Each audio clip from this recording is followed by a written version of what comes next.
올해 첫눈이 내리고 있습니다. 수요일 여러분의 투자 고민 함께 하도록 하겠습니다. 출근 잘 하셨죠, 여러분들? 아침엔 투자 허재입니다. 네, 안녕하세요. 홍선입니다. 네. 첫눈 치고 근데 격하게 왔어요. 많이 왔고요. 오. 11월에 눈 굉장히 오랜만인 것 맞아요. 같고요. 그런데 선혜 씨, 네. 제가 한 살 한 살 나이가 들어가나 봅니다. 왜요? 예전에는 눈 내리면 눈이 싫구나 이제. 좋다고 눈이 다 있는데 요즘에는 출근 어떻게 하냐. 너무너무 진짜 공감한다. 네. 정말요. 네.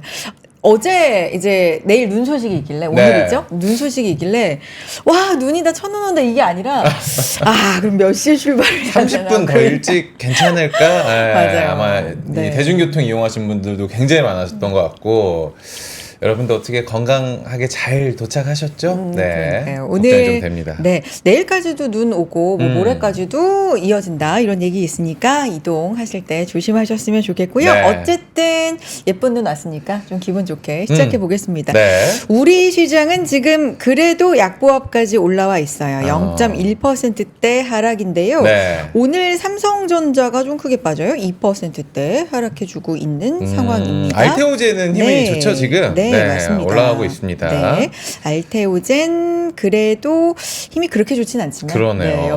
0.8% 상승 그래도 유지해주고 있습니다. 네. 하이닉스 3% 빠지고 오늘 반도체 투톱이 좀 좋지 않음에도 불구하고 그래도 지수 좀 견조하다. 그에 비하면 이렇게 볼 수 있을까요? 근데 네. 미국은 확실히 잘 가요. 미국? 왜 미국은 잘 가지? 다우 S&P 또 기록을 세웠고요.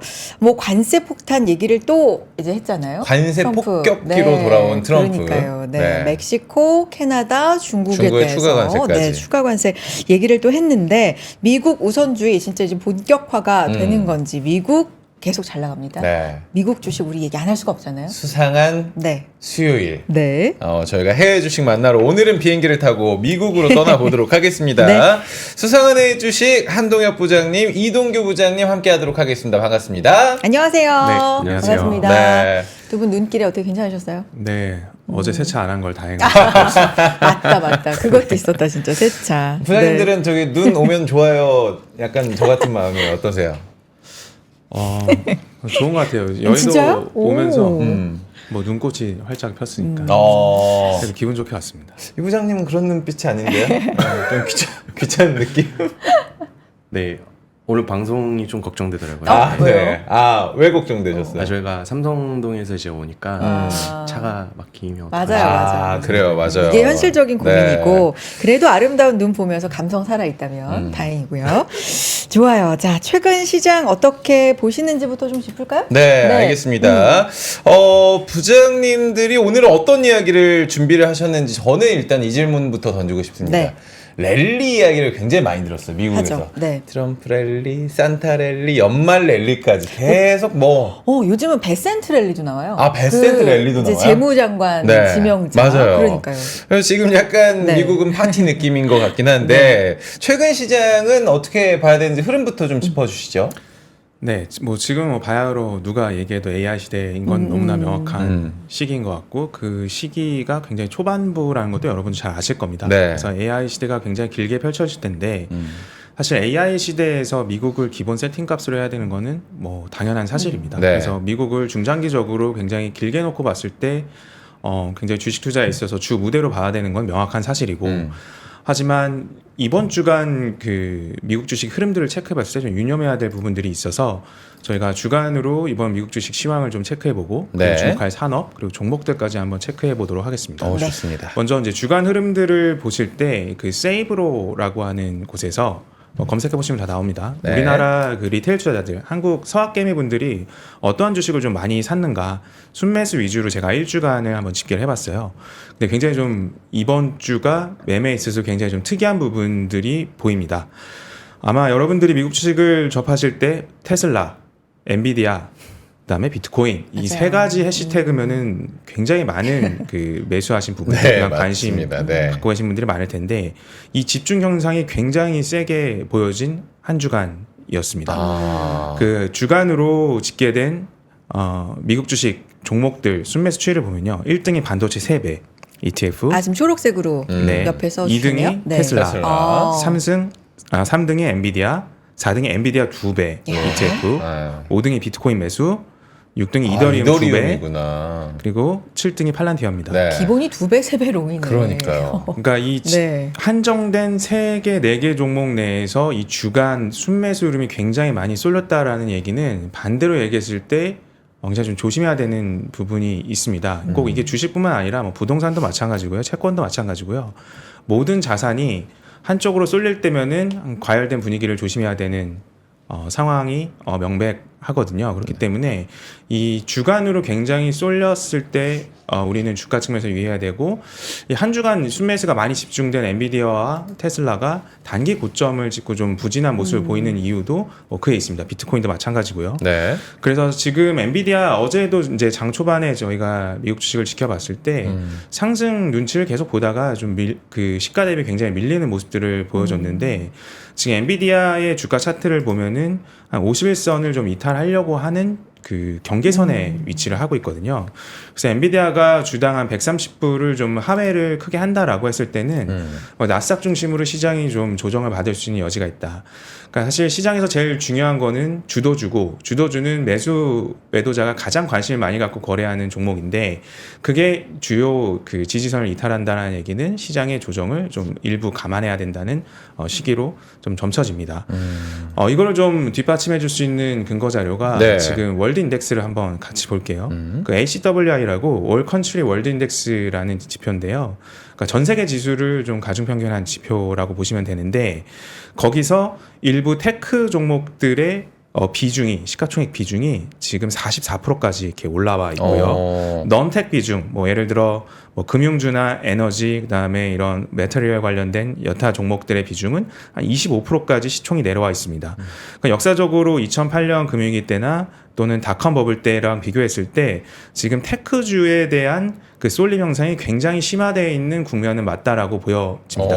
네. 물론 과거가 이랬다고 해서 현재도 이럴 것이야 라고 볼 수는 없지만, 일정 부분 규모를 갖고 있는 전 세계 글로벌 자금 내에서 특정 섹터가 이렇게 과도하게 높아진 거는 이게 유동성이 무한히 확장될 수는 없지 않습니까? 그래서 거의 목전에 차 있는 상황이라고 볼 수는 있을 것 같아요. 네. 그래서 항상 지금 일부 쏠림이 깊어진 종목들도 몇 종목으로 좁혀진 상황이기 때문에 우리는 단기 고점에 대한 일부 종목에 대한 그 유의점을 항상 가져가야 될 것 같고요.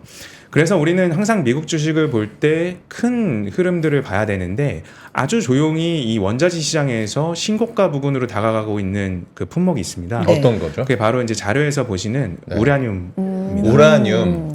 네. 이 1파운드당 가격으로 표시를 하는데, 뭐 U3O8 뭐 이게 이제 그 우라늄의 어떤 기초 어떤 단위라고 좀 보시면 될 것 같은데요. 네. 한 2010년 이전에 한 이 우라늄 단위 가격이 한 $100를 한번 돌파를 했다가 친환경 바람이 불면서 쭉 이제 정체가 됐었거든요. 근데 이제 2020년도 초반부터 이제 스물스물 올라오더니 최근에 급등세를 보이고 있는 게 이제 네. 우라늄이 원재 시장에서 굉장히 강세를 보이고 있습니다.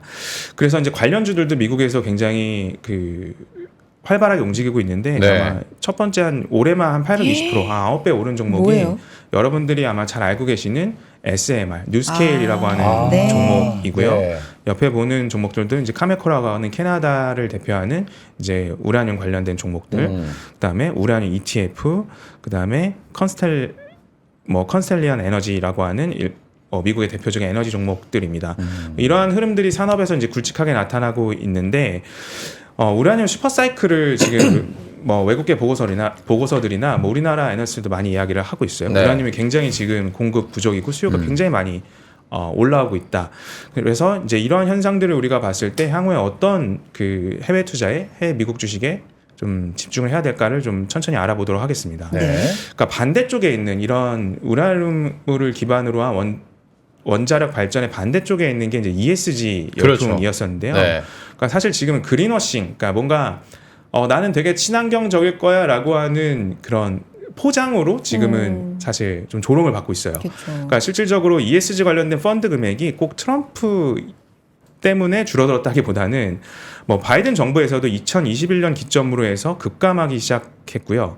ESG 펀드의 그 새롭게 설정되는 펀드 숫자도 굉장히 줄어들었습니다. 이러한 이유들이 사실 ESG가 환경, 사회, 이제 거버넌스에 대한 강조를 하는데 거버넌스는 저는 인정합니다. 근데 이제 환경이나 이 소셜적인 부분들을 너무나 어떤 이상적인 구호로 강조했던 나머지 산업의 발전 방향과는 사실 다른 궤도를 좀 걸어왔던 게 이 기업단에서 나타나는 현실이었던 것 같고요.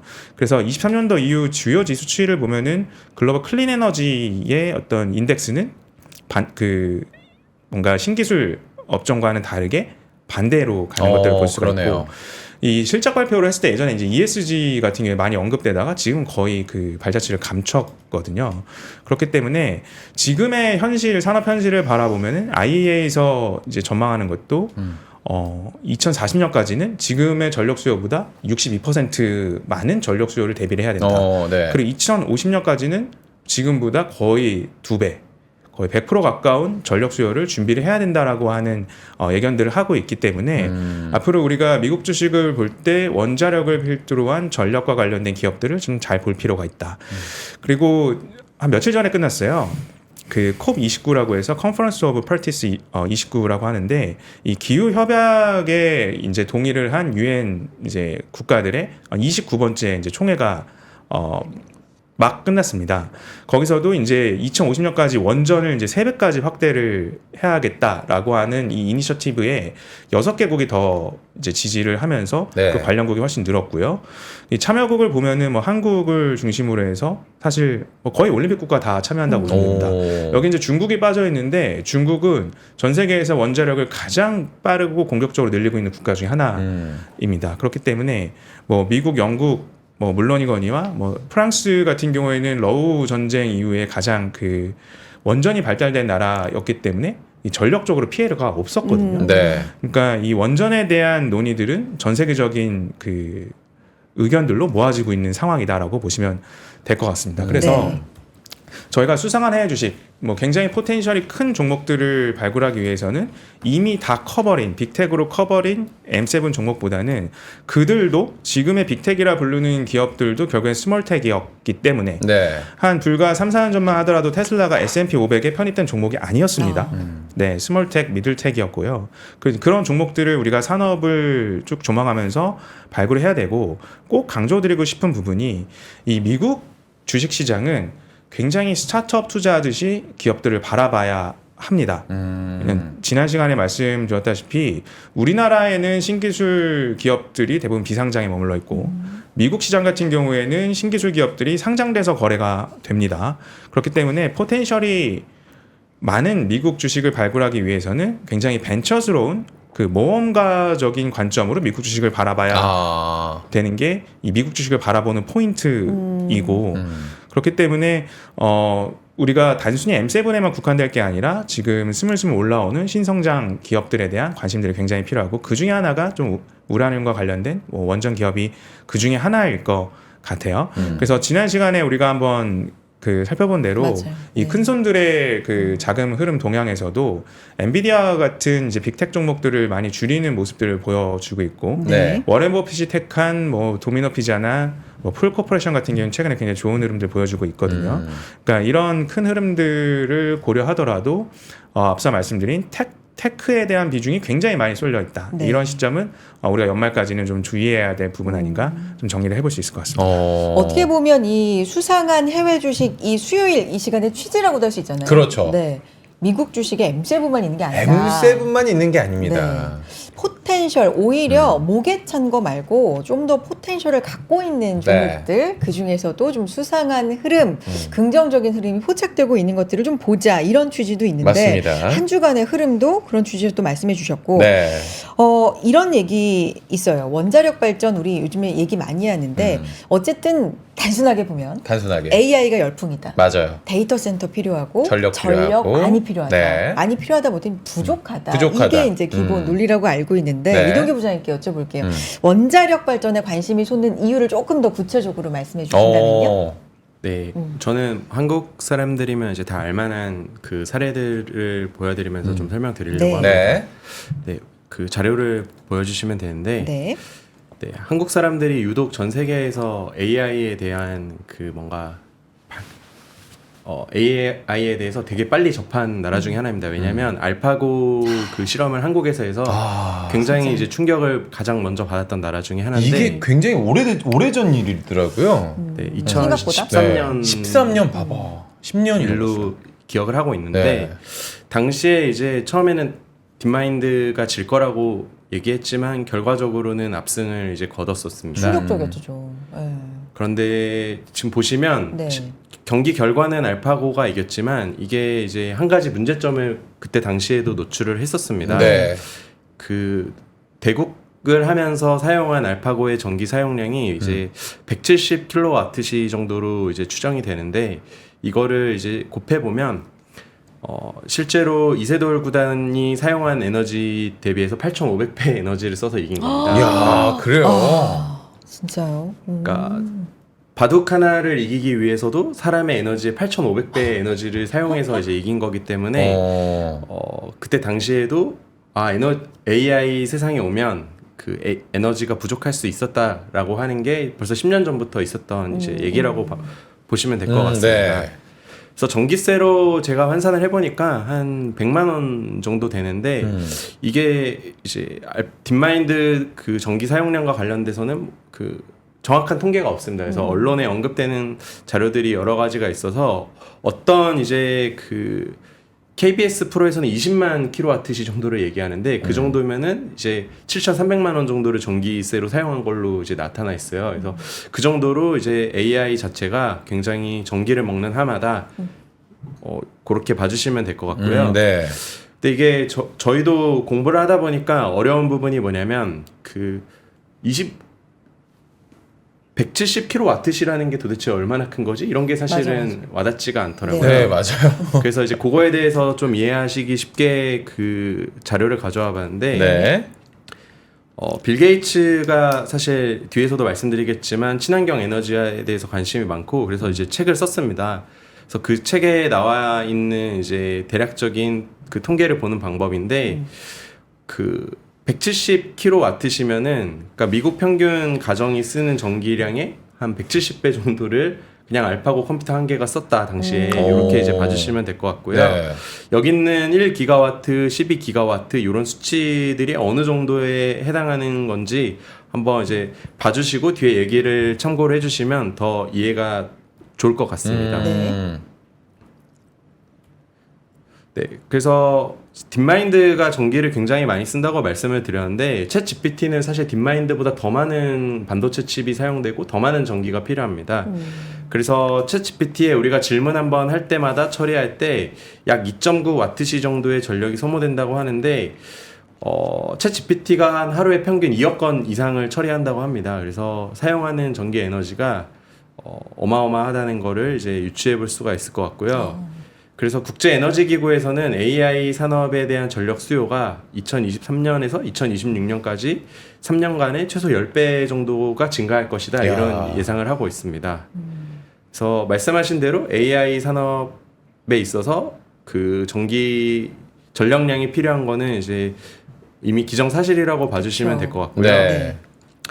그래서 실제로 보면은 2030년까지 대략 한 500빌리언 정도의 그 투자가 필요할 것으로 예상을 하고 있습니다. 그래서 단기간에 이 에너지량을 충족시킬 수 있는 방법 중에 하나가 원자력 발전이기 때문에 이제 미국에서 뿐만 아니라 전 세계적으로 주목을 하고 있는 그 발전 산업이라고 봐주시면 될 것 같습니다. 그래서 주요 기업들도 이제 투자를 하고 있는 거죠. 그렇죠. 네. 그러니까 구체적으로 우리는 어떤 기업이 여기에 관심을 갖고 있냐 이게 사실 좀 궁금해지긴 하거든요. SMR에 관심을 갖고 있는 기업들, 뭐 구글 얘기도 좀 듣긴 했는데 자세하게 좀 살펴주시죠. 네, 그러니까 AI가 전기를 많이 먹는다는 사실 때문에 사실 이제 전 세계 큰 손들은 다 원자력 발전소에 지금 투자를 하고 있습니다. 그래서 이게 뭐 성과가 투자 성과로 잘 나올지 안 나올지는 잘 모르겠지만 이제 산업적으로 필수적이라는 데에는 다 이견이 없는 것 같고요. 마이크로소프트, 구글, 뭐 아마존뿐만 아니라 빌 게이츠 그리고 워렌 버핏까지도 그 AI 때문에 원자력 발전소 여기에 이제 실제로 투자하는 사례들이 있어서 요걸 이제 미국 기사들을 가지고 설명을 드리려고 합니다. 네, 먼저 이제 빌 게이츠에 대한 사례를 말씀을 드리려고 하는데요. 빌 게이츠는 2006년도부터 이제 차세대 원자력 발전 기술을 개발하기 위해서 테라파워라고 하는 회사를 설립하였습니다. 그 테라파워는 이제 이따 뒤에서도 설명드리겠지만 이제 소형 모듈형 원자로라고 해서 그 작은 일종의 원자력 발전소를 만드는데 그 기술을 이제 개발을 하고 있었습니다. 네. 그런데 최근에 보시는 기사가 이제 2024년 6월 11일에 나온 기사인데 여기 옆에 있는 사진이 이제 아무것도 없는 땅에 빌 게이츠가 삽을 들고 착공하기 전에 사진을 찍은 겁니다. 보통 착공식 행사를 하지 않나요? 저렇게? 진짜 삽 네, 너무 혼자 계시는 것 같아요. 네. 네, 혼자 계신 사진 말고 같이 있는 사진도 있는데 일단 뭐 좀 기념으로. 기념이어서 제가 한번 네. 그 사진을 가져와 봤고요. 네. 그래서 2024년 6월에 보시면 이제 미국 와이어밍주 캐머러라고 하는 곳이 있는데 여기가 이제 원래 석탄 발전하고 이런 그런 곳이었습니다. 그래서 여기에 첫 SMR 건설을 위한 착공식을 이제 개최를 한 게 올해 6월에 있었던 일입니다. 네. 그러니까 이게 보시면은 2006년부터 발전소 사업을 하려고 했는데 거의 10몇 년 만에 처음 그래요. 발전소 사업에 삽을 뜬 거라고 이제 보실 수 있을 것 같고요. 네. 무려 투자 금액이 보시면 40억 달러에 해당합니다. 그러니까 우리나라 돈으로 따지면 거의 5조가 넘는 수치인 거고요. 네. 근데 재밌는 건 이제 미국에 그 DOE라고 해서 에너지 부서가 있습니다. 네. 그래서 여기서 한 절반 정도는 자기가 투자를 해주겠다. 그리고 남은 돈 중에서 10억 달러는 빌 게이츠가 직접 투자를 집행을 하였습니다. 네. 그래서 345메가와트의 전력을 생산할 예정인데 이 정도면은 이제 그냥 한 20만 명 정도가 1년치 사용할 그런 전기량이라고 보시면 됩니다. 20만 명이. 아주 큰 수치는 아니지만 네. 이제 첫 삽을 떴다는 데 의의가 있고요. 테라파워는 조금 또 이제 한국 투자자로서는 알고 있으면 좋을 게 SK 그룹이랑 밀접하게 관련이 있습니다. 그래서 그 테라파워 발전을 짓고 개발하는 데 있어서 그 SK 그룹이 관련이 있고요. 워렌 버핏이랑 빌 게이츠가 좀 이제 같은 부자들이다 보니까 꽤 친하게 지내는 것 같습니다. 그래서 이제 자주 얘기도 하고 그런 네. 것을 알고 있는데 그 빌 게이츠가 만든 이 테라파워의 수주를 준 게 워렌 버핏이 갖고 있었던 퍼시픽코비라고 하는 그 버크셔 해서웨이의 전력 유틸리티 자회사가 그 같이 개발을 하고 있습니다. 그래서 앞서서 워렌 버핏과 빌 게이츠가 관심 있다고 한 거는 그런 부분에서 연결이 된다고 보시면 될 것 같습니다. 네. 표현 중에 같은 부자니까 친하게 지내라는 게 좀 재밌었어요. 한 번만 같이 돌아보고 싶다. 내 인생에 한 번만 같이 돌아보고 싶다. 마이크로소프트 얘기를 좀 네. 해주실까요? 네, 마이크로소프트는 이제 9월 20일에 네.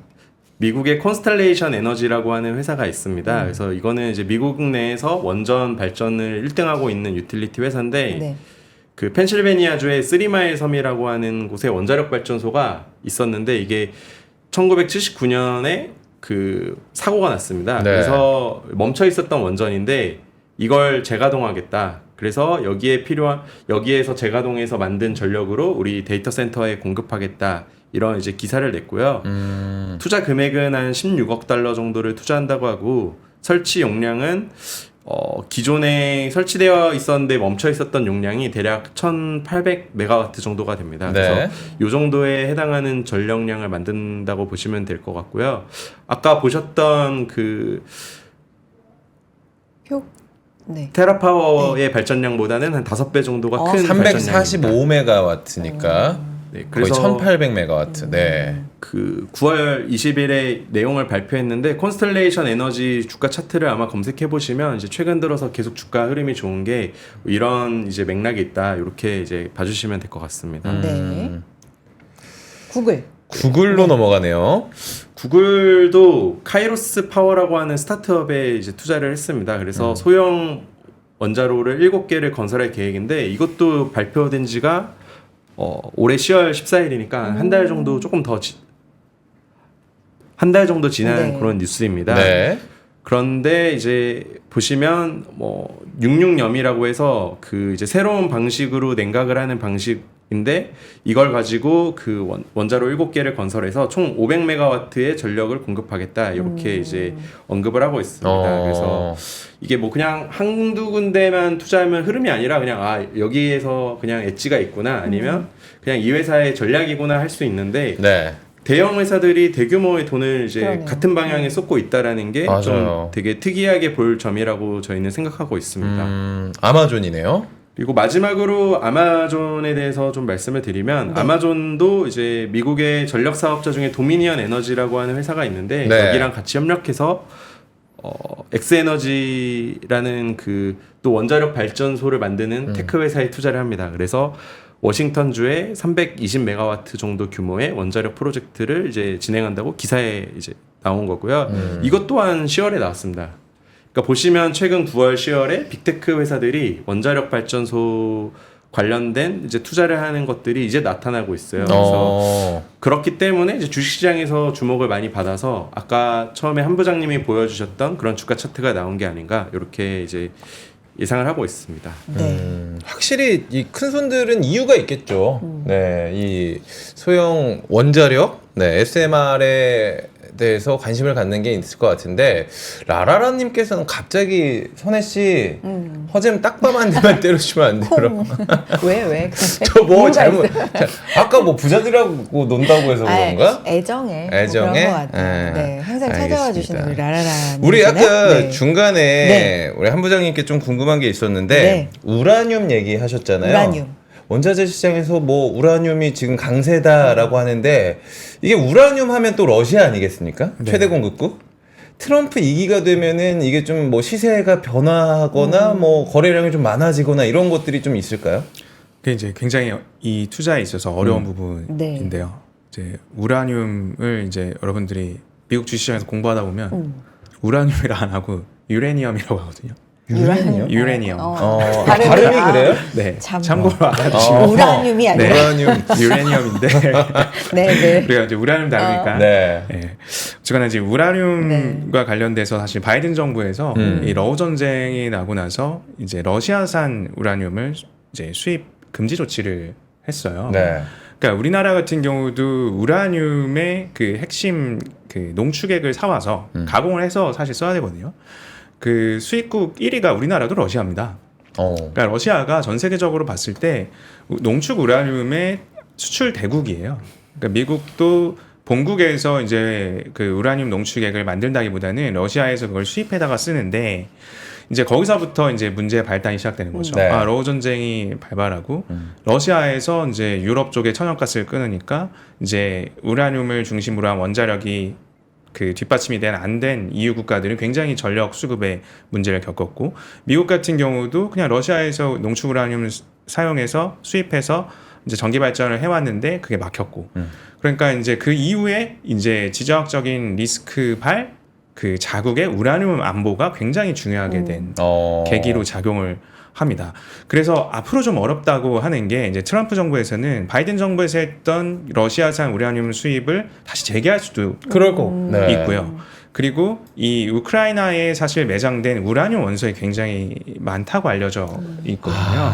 그러니까 실질적으로 이 종전을 이야기를 하면서 이 우크라이나에서 이 우라늄을 또 수입할 수 있는 활로도 분명히 트럼프 카드에는 있을 것 같아요. 네. 그래서 사실 어제 이제 나온 캐나다와 어떤 관세를 조금 굉장히 강력하게 하겠다 네. 뭐 이런 것도 사실 캐나다에서 미국이 굉장히 우라늄 수입을 많이 했었거든요. 그러니까 결국 협상 카드로 굉장히 많이 우라늄을 중심으로 그 오고 가는 이야기들이 많아질 것 같다.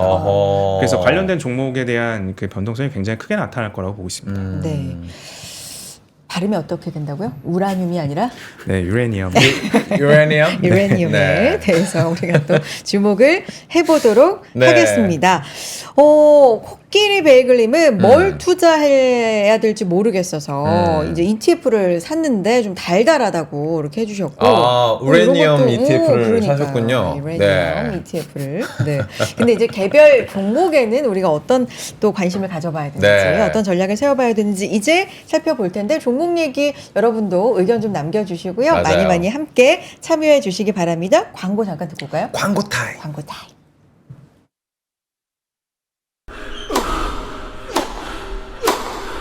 멋있다. 부러운가? 14만 1211번의 스윙과 68개월 27일의 투자로 만들어진 자세다. 나의 테니스도 나의 자산도 투자로 키운다. 나는 투자한다. 나는 성장한다. NH투자증권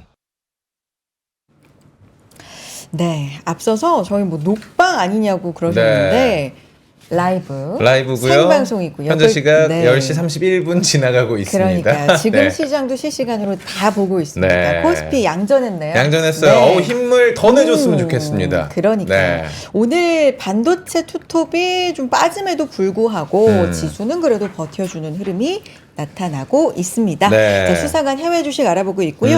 유레늄? 우리 봤잖아요. 헷갈려라, 그러니까 헷갈려. 우라늄 네. 봤는데 관련돼서 ETF 말고 이 개별 종목, 주식, 기업에는 어떻게 투자를 해봐야 되는지 이 부분도 네. 좀 봐야 되겠죠? 그러니까 사실 앞에서 이 부장님께서도 언급을 네. 해주셨는데 왜 지금이 원자력 산업인가? 맞아요. 조금만 저희에게 더 투자 아이디어를 정리를 좀 해주시면 좋을 것 같아요. 한 부장님 어떻게 살짝 정리를 하고 들어가 볼까요? 네. 네. 저희도 오늘 주제를 준비하면서 네. 굉장히 넓어요. 이 우라늄을 중심으로 한 원자력 사업을 보기 위해서는 그래서 좀 투자 맵이 좀 필요할 것 같은데 네. 좋아요. 그 화면 한번 보시겠습니다. 네. 실적으로 우리가 원자력 발전하기 위해서는 한 6가지 정도 산업의 어떤 흐름들이 있습니다. 이제 왼쪽에 1번에 보시면은 우라늄을 정제해서 그리고 고농축 우라늄을 만들고 또 그거를 이제 핵 연료봉에 넣고 전기를 생산하고 뭐 이 방사능 이제 물질들이 나오기 때문에 폐기하고 재활용까지 이런 6단계를 거치면서 사실 오른쪽에 보시는 관련된 미국 주식들이 굉장히 많아요. 아 이게 미국 주식이군요. 네. 다예요? 그 오. 오른쪽에 있는 게 이제 기업명과 그 옆에 이제 티커들인데 네. 프로듀서들, 그러니까 이제 우라늄을 직접 이제 채취하고 고농축 우라늄으로 만드는 이제 네. 기업들, 그다음에 뭐 개발 기업들, 그다음에 탐사 기업들, 그리고 뭐 그거를 계속해서 그 마이크로 스트레치처럼 비트코인 사듯이 이 우라늄을 사는 기업들, 뭐 이런 다양한 기업들이 있는데 우리가 여기서 가장 그 포커스를 맞춰야 되는 지금의 어떤 단계는 네. 그냥 우라늄 그 자체를 수급하고 정제할 수 있는 프로듀서 쪽에 좀 맞춰야 될 것. 프로듀서 쪽에 일단 우라늄 자체가 지금 그 공급 부족이기 때문에 네. 이 부분을 먼저 봐야 될 것 같습니다. 그래서 이 원자력에 대한 이해를 조금 간단히 해보고 넘어갈게요. 네. 그러니까 사실 모든 발전의 영역, 전기를 만드는 영역은 그 아래에서 보이는 이런 터빈을 돌리는 겁니다. 네. 그러니까 이제 발전기를 돌려서 이제 그 운동 에너지가 이제 전기를 생산하게 되는 거죠. 그걸 우리가 가장 그 쉽게 알 수 있는 어떤 물레방아 같은 경우에는 이 수력이 물레방아를 돌려서 전기를 만드는 거고, 그게 이제 수력 발전이고, 화력 같은 경우에는 이 석탄을 떼워서 물을 데워서 그 증기로 저 터빈을 돌리는 거고, 네. 풍력 같은 경우에도 바람의 힘으로 저 터빈을 돌려서 전기를 생산하는 겁니다. 그럼 원자력은 뭐겠습니까? 이 원자의 힘으로 발생한 열로 증기를 만들고 그리고 저 터빈을 돌리는 일입니다. 굉장히 쉽죠. 결국엔 터빈이 돌아가야 되는 거니까. 맞습니다. 네. 그래서 이 터빈을 돌리기 위한 증기를 만드는 수단으로 이 우라늄이라고 하는 원자의 핵 분열을 이용을 합니다. 그러니까 우라늄 253이라고 하는 원자에다 중성자를 이제 가하게 되면요. 네. 어택을 하면은 계속해서 이 분열이 돼요. 그래서 나오게 되는 중성자가 그 다음 우라늄을 때리고 또 분열을 하고 그 다음 우라늄을 때리는 과정을 거치면서 엄청난 열을 발생시키고 그걸로 물을 데워서 결국에 제일 오른쪽에 있는 터빈을 돌리는 네네. 겁니다. 그러니까 이게 석탄 발전이나 풍력처럼 어떤 시간의 골든타임에 돌아가는 게 아니고 계속해서 돌아가는 그 장점이 있거든요. 그러니까 굉장히 균질하게 오랜 시간 동안 전기를 생산을 할 수가 있는 거겠죠. 그게 이제 원자력 발전의 이제 큰 장점 중에 하나인데, 이제 문제는 여기 있습니다. 대부분 우리가 이 우라늄을 이 자연에서 발굴을 하게 되면 네. 장표에서 보듯이 99%가 사용할 수 없는 우라늄이에요. 이 원자력 발전에 사용할 수 없는 우라늄 상태로 우라늄 238 형태로 존재를 하게 됩니다. 자료화면을 한번 보여주시면요. 대부분 이제 우리가 세상을 바꾼 돌멩이 이제 우라늄이라는 책도 있는데 네. 99%가 우리가 사용할 수 없는 우라늄이고, 여기서 235로 원자 개수를 일부 조정을 해서 이제 농축을 해야 이제 원자로에 사용할 수 있는 그 재료가 되는 거죠. 쓸모 있는 우라늄이 235인 거죠? 네, 맞습니다. 그래서 요거를 이제 만드는 기업들을 우리가 중심적으로 봐야 되고, 두 가지 테마로 좀 정리를 해볼 수 있을 것 같아요. 지금 우라늄을 중심으로 한 에너지가 이 국가 안보에 굉장히 중요해졌기 때문에 그 첫 번째로 우라늄 생산에 미국 현지화를 돕는 기업들, 그리고 두 번째로 미국 현지에서 생산은 안 되더라도 미국의 최우방 국가로서 미국의 우라늄을 계속해서 제공해 줄 수 있는 기업, 이 두 가지로 나눠서 한번 보도록 하겠습니다.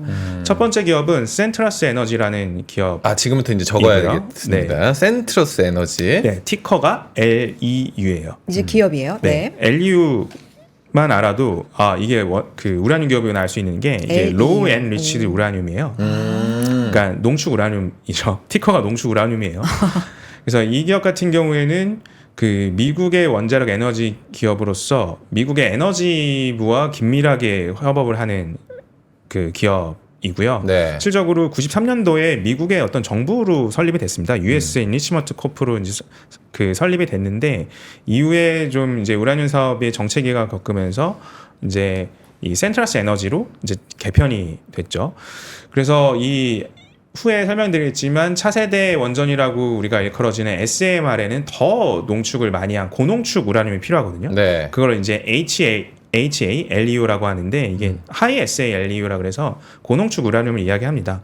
이거를 미국 현지에서 생산하는 거의 유일한 기업이라고 보시면 될 것 같고요. 뭐 시가총액은 아직 1.3빌리언 정도밖에 되지 않습니다. 한 5년간 한 15배 정도 올랐는데, 그러니까 지금의 어떤 주가 추이가 2022년도의 고점을 좀 넘어가는 수준이거든요. 그러니까 네. 주가 수준으로는 새로운 국면이 열리기 시작한 어떤 기술적인 구간에 있다라고 좀 보여지고, 실적으로 보면은 좀 굉장히 좀 어려운 측면이 좀 있는 것 같아요. 이게 이제 분기별로 전년 대비 성장률을 보여주는 건데, 특정 분기에는 전년 대비 막 34% 역성장하기도 하고, 어떤 분기는 92%씩 성장하기도 하고 들쑥날쑥합니다. 그러니까 이 원자재 수급 여건에 따라서 또는 정책에 따라서 이러한 또 재고 자산에 따라서 굉장히 그 분기 실적이 요동치기 때문에 사실 이 정성적으로 이 기업을 좀 펀더멘탈리 매수하기는 조금 어려운 측면이 좀 있습니다. 하지만 좀 긴 미래를 봤을 때는 이게 왼쪽이 그 농축 우라늄의 러시아 의존도가 굉장히 높다라는 그 도표거든요. 네. 그러니까 디맨드 쪽에서는 굉장히 지금 그 러시아 비중이 적은데 공급하는 쪽은 이제 러시아 굉장히 이제 그러니까요. 많잖아요. 그러니까 이제 이 러시아의 공급자를 좀 대체할 수 있는 게 필요하고 미국에서도 이제 자국 생산을 하기 시작했고 오른쪽에서 보듯이 이 피케톤 오하이오주의 피케톤 지역에 이 고농축 우라늄, SMR에 쓰이는 고농축 우라늄을 현재 20kg에서 향후에 900kg까지 확대 생산하겠다라고 하는 게 지금 미국 에너지부와 센트러스 에너지의 입장이에요.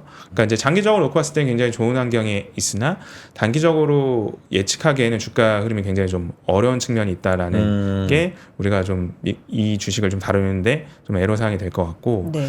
이제 두 번째 기업 같은 경우에는 이제 카메코라고 하는 기업입니다. 두 번째 기업은 카메코. 네, 티커는 CCJ고요. 네. 캐나다 기업이에요. 캐나다 증시에도 상장이 되어 있고 미국에도 상장이 되어 있습니다. 그러니까 우라늄 탐사, 개발, 뭐 채굴, 정제까지 뭐 거의 올라운드 플레이어라고 볼 수가 있고요. 아까 채팅창에서도 나온 그 미국을 대표하는 그 에너지 기업인 웨스팅하우스를 최근에 23년도 말에 인수를 했어요. 참고로 네. 웨스팅하우스는 지금 한국에 있는 한수원하고도 뭐 그렇죠. 특허 소송도 막 있고 네. 막 그런 기업입니다. 그러니까 전 세계 원자로의 한 절반 가량의 기술과 서비스를 제공하는 기업인데 그걸 야. 이제 카메코가 인수를 했고요. 시가총액으로는 원자력 관련된 기업 중에 제일 큰 것 같습니다. 한 25빌리언 정도 되는 대표 기업이고 그러다 보니까 이제 올라운드 플레이를 원자력 시장에서 하다 보니까 이제 매출 수위는 좀 그나마 좀 안정적입니다. 최근 들어서 이제 그 우라늄 기반으로 한 원자력 산업이 좋다 보니까 매출이나 매출 총익 그다음에 영업이익 추이도 좀 안정적인 형태를 좀 보이고 있고요.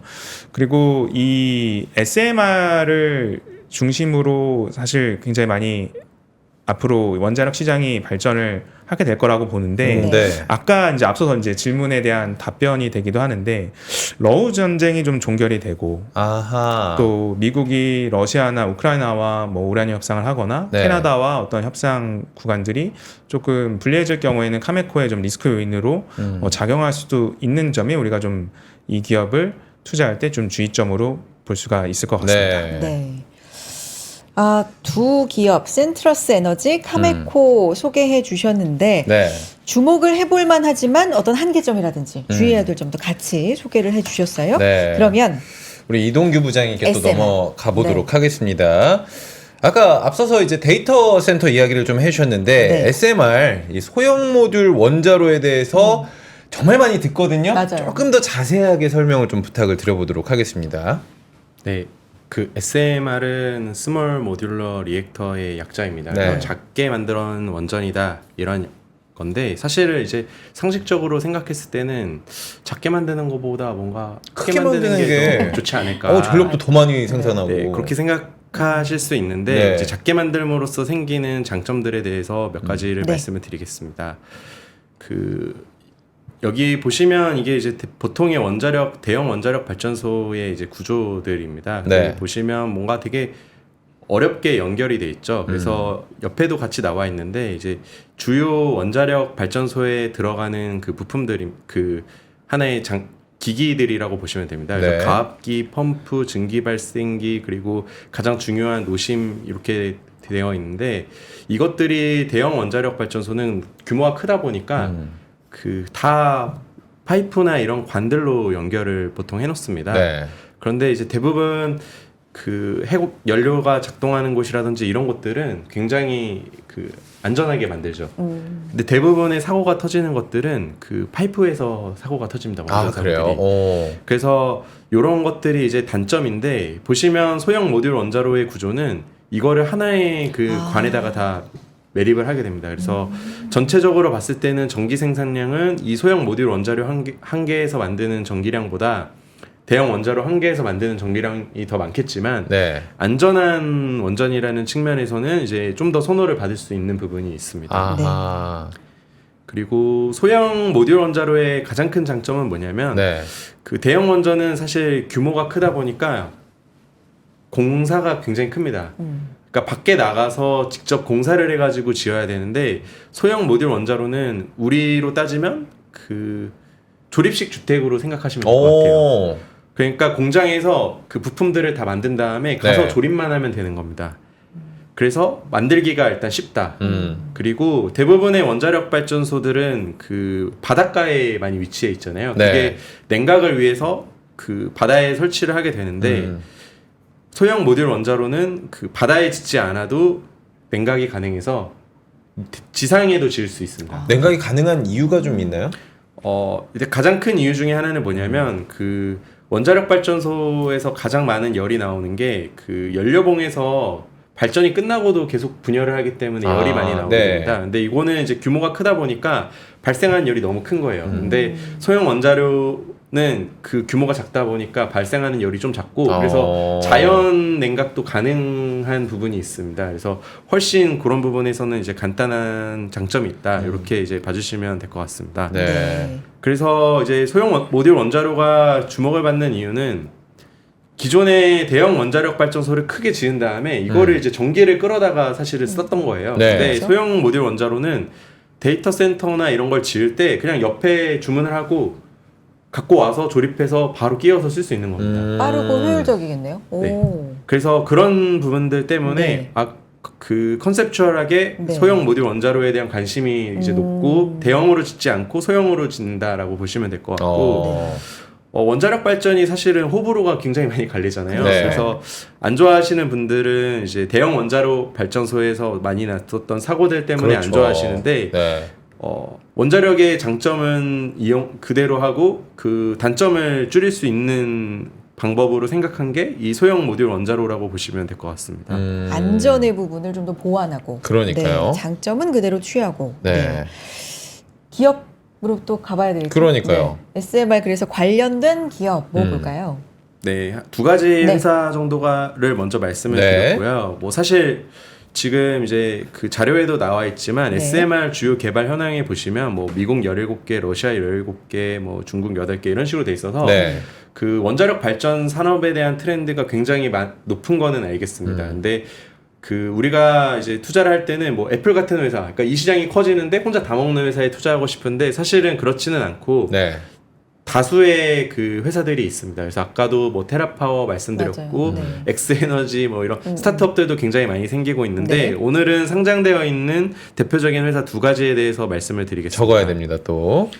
네, 첫 번째로 소개해드릴 회사는 누스케일 파워라고 하는 회사입니다. 아, 뉴스케일 이거야 뭐. 파워. 네. 네. 네, 이 회사는 여기 보시면 티커도 SMR입니다. 그대로. 네. 네, 어떻게 보면 굉장히 이제 건방진 거죠. 내가 대표다 이렇게 이제 써붙여서 상장을 한 건데 네. 시가총액은 아직 그렇게 높진 않습니다. 네. 그래서 이게 오늘 아마 가격 기준인데 한 3빌리언 정도 이제 되는 규모입니다. 근데 보시면 그 나머지 지표들이 다 좋지는 않습니다. 왜냐하면 그 아까 말씀드렸듯이 제대로 가동하고 있는 회사가 없고 지금은 계속 투자하고 뭐 새로 건물을 짓거나하는데 사용되기 때문에 가시적인 실적이나 이런 것들은 이제 없다라고 보시면 될 것 같고요. 네. 다만 이제 실적에 선행하는 게 순이익에 선행하는 게 매출인데 매출액은 좀 빠르게 올라오고 있는 뭐 그런 상황이라고 봐주시면 될 것 같습니다. 네. 주가가 근데 음. 지금 이 시점에 들어가도 되는지 뭐 이런 부분도 좀 궁금하기도 맞아요. 하고. 네. 회사 소개도 부탁드리고요. 네, 그 뉴스케일 파워는 네. 특이한 점이 이제 미국의 원자력 안정청이라고 해서 약자로는 NRC라고 합니다. 네. 그래서 거기에서 그 표준 설계 승인을 받은 유일한 SMR 회사입니다. 아하. 그러니까 SMR 회사들이 다 뭐 개발도 하고 기술도 좋다고 하는데 미국에서는 이게 아무래도 핵 발전소라는 게 그 부작용도 많다 보니까 네. 정부에서 강하게 규제를 하고 있습니다. 그래서 정부의 이런 이제 설계안이라든지 이런 것도 통과해야 되고 또 경우에 따라서는 정부에서 아까 DOE라고 하는 부서에서 건설이나 이런 거에 대한 그 지원을 해주는데 거기에 앞서서 이제 표준 설계 승인 이런 거를 받는 게 굉장히 중요한데 아직까지는 받은 회사가 없습니다. 네. 그리고 이제 유일하게 그걸 받았다는 점에서 주목을 받는다. 그래서 상업화에 가장 가까운 SMR 회사다. 이렇게 봐주시면 될 것 같고요. 한국 투자자들한테는 익숙한 이유가 그 한국의 두산 에너빌리티와 협업을 하고 네. 있습니다. 그래서 뉴스케일 파워는 이제 설계와 관련된 부분을 대부분 담당한다고 보시면 될 것 같고요. 이 발전소를 설계한 다음에 건설하고 생산하는 데 있어서 두산 에너빌리티와 협업을 하고 있습니다. 그래서 만약에 뉴스케일 파워와 관련된 좋은 이벤트가 있고 좋은 소식이 있으면 두산 에너빌리티 주가도 같이 움직일 수 있기 때문에 네. 이제 같이 봐주시면 좋을 것 같습니다. 네. 최근에는 이제 기존의 50메가와트 정도 이 작은 발전소 한 개가 그 정도의 출력을 나타냈는데 그거보다 좀 더 그 에너지를 많이 낼 수 있는 77메가와트에 대해서 또 표준 설계 승인을 신청했습니다. 네.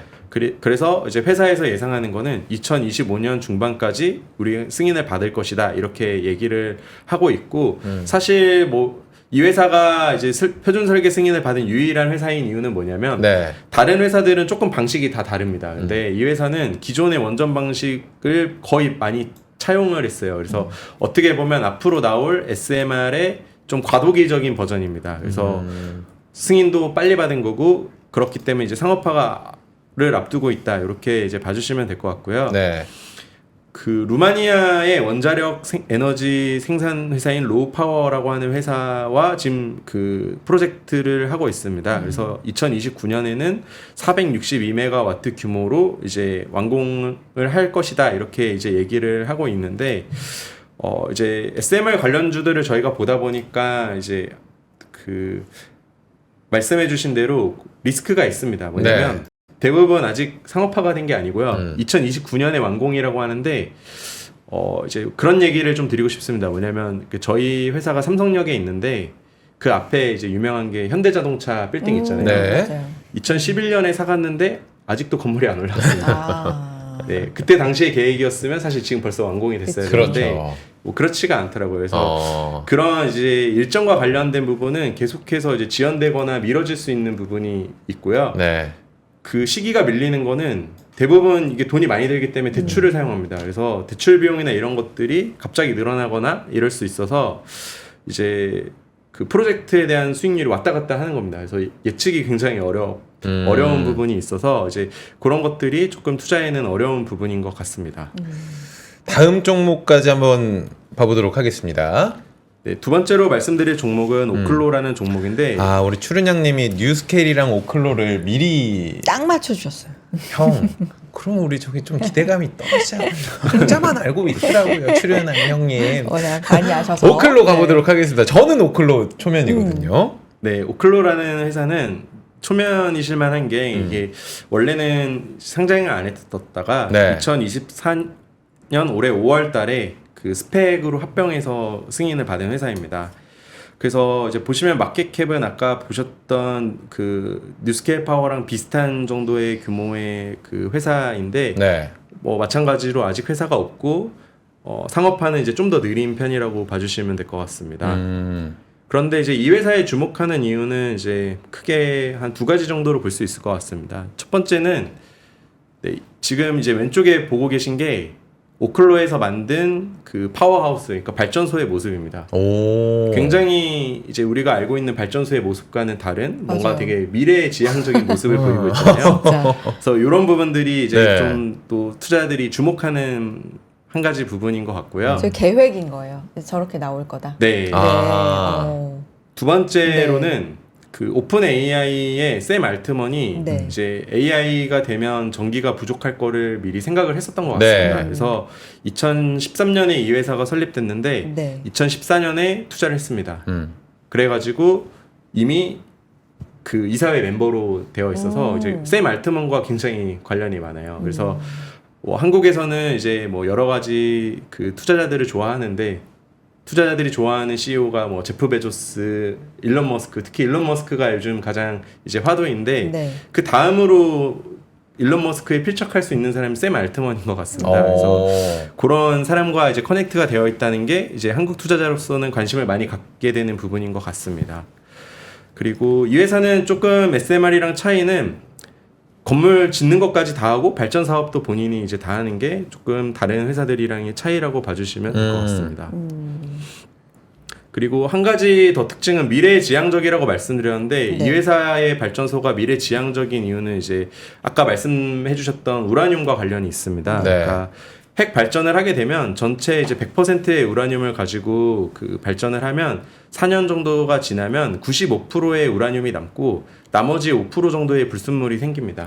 그래서 사실은 95%의 우라늄을 재활용하면 또 다시 그 원자력 발전을 할 수 있지 않을까 하는 게 이제 컨셉추얼하게 있었는데 지금까지는 이거를 그냥 다 핵 폐기물로 처분을 해서 치부를 해서 이걸 그냥 한쪽에 쌓아놓은 거예요. 네. 근데 이 회사가 그 만들려고 하는 SMR은 이 원료를 가져다가 써서 만들겠다고 얘기를 하고 있습니다. 야, 그럼 재활용률이 엄청 높아지겠네요. 네, 그래서 기존에는 이제 그 핵 폐기물을 그냥 저장하는 단계였는데 이거를 그냥 저장하는 곳으로만 쓰는 게 아니라 거기에도 우리가 발전소를 지을 수 있다라고 주장하는 게 이 회사여서 이제 굉장히 미래지향적이다 이런 부분에서 이제 투자들이 주목을 하고 있다 이렇게 네. 봐주시면 될 것 같습니다.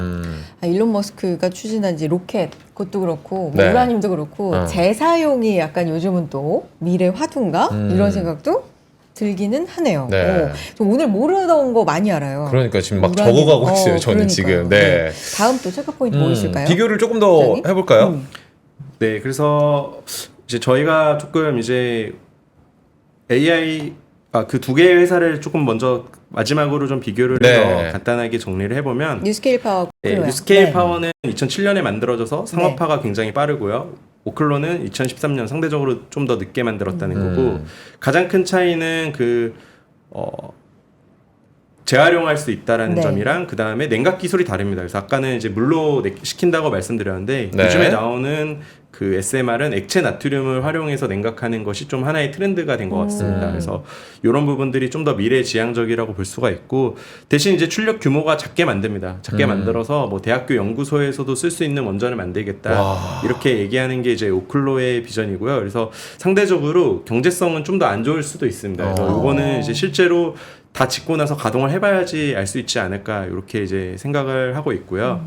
뉴스케일 파워는 이제 그냥 그 기술만 제공한다. 그리고 생산은 두산에서 한다 이런 건데 오클로는 다 개발하고 전력까지 만들어서 전력까지 팔겠다라고 하는 게 오클로의 계획입니다. 네. 그래서 그런 차이가 있어서 네. 비교를 해주시면 될 것 같고요. 미래지향적이면 오클로를 보는 게 좋을 것 같고 그냥 뭐 상업 가시성이 높으면 더 빨리 오르지 않을까 하면 뉴스케일을 먼저 보는 게 맞는 것 같습니다. 주가는 어때요? 주가 측면에서 보면. 주가는 같이 움직이더라고요. 아. 같이 이게. 움직여요? 왜냐면 이게 어. 되면 이것도 가능성이 높아지니까 이제 같이 움직이고 해서 지금은 사실은 이게 숫자로 움직이는 구간은 아니고 다 심리에 의존하는데 그 아까 말씀드렸던 빅테크들이 투자하고 있는 SMR은 좀 이런 모습입니다. 다 액체 나트륨을 이용하고 뭐 이런 모습이어서 이게 장점이 뭐냐면 이렇게 하면은 환경오염에 대한 이슈도 좀 더 적다고 합니다. 그래서 이제 그런 부분에서는 좀 더 주목을 받는 것 같고요. 요거는 이제 상업화가 가까워서 그게 가까워지면 좀 더 차별화가 되지 않을까 이렇게 생각하고 있습니다.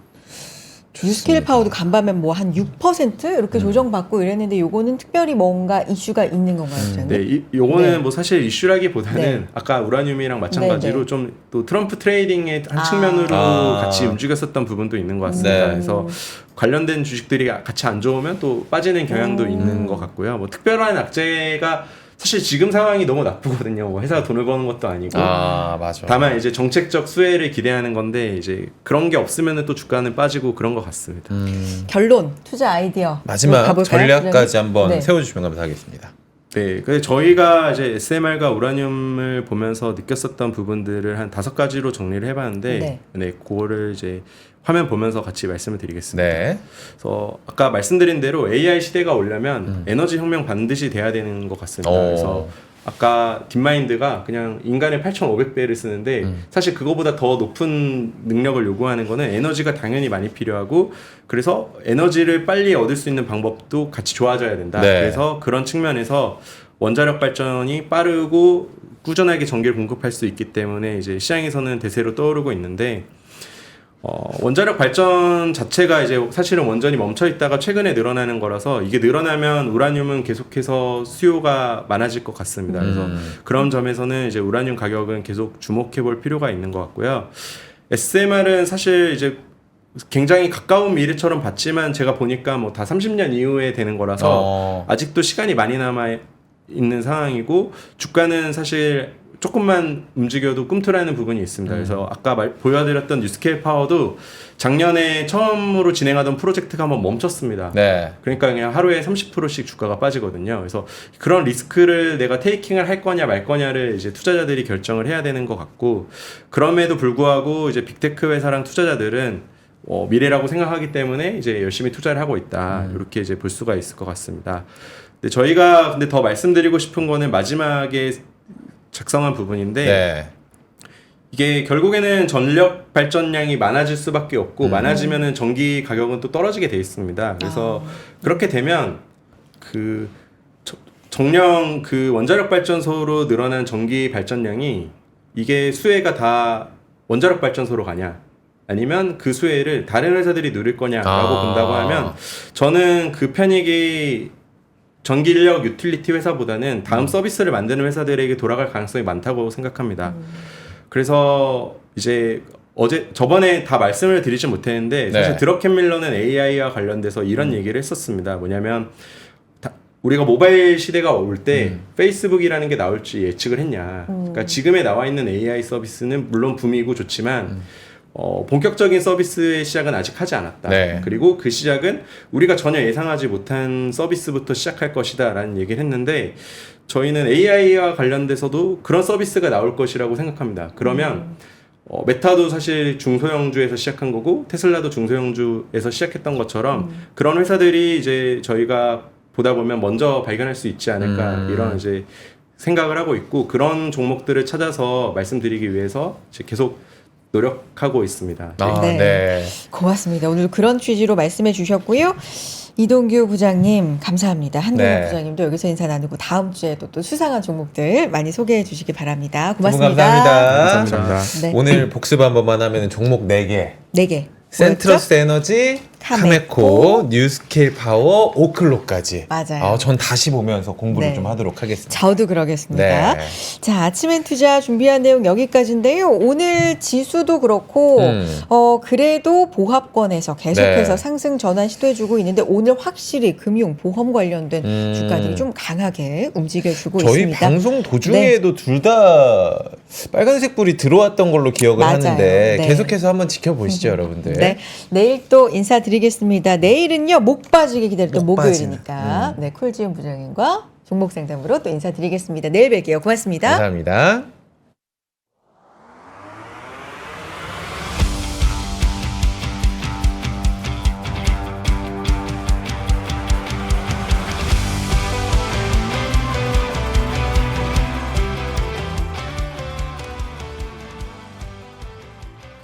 삶의 격을 높이는 9가지 지혜를 함께 나눕니다. 위즈덤 칼리지 시즌 2. 영상 아래 링크를 클릭하시면 자세한 내용을 확인하실 수 있습니다.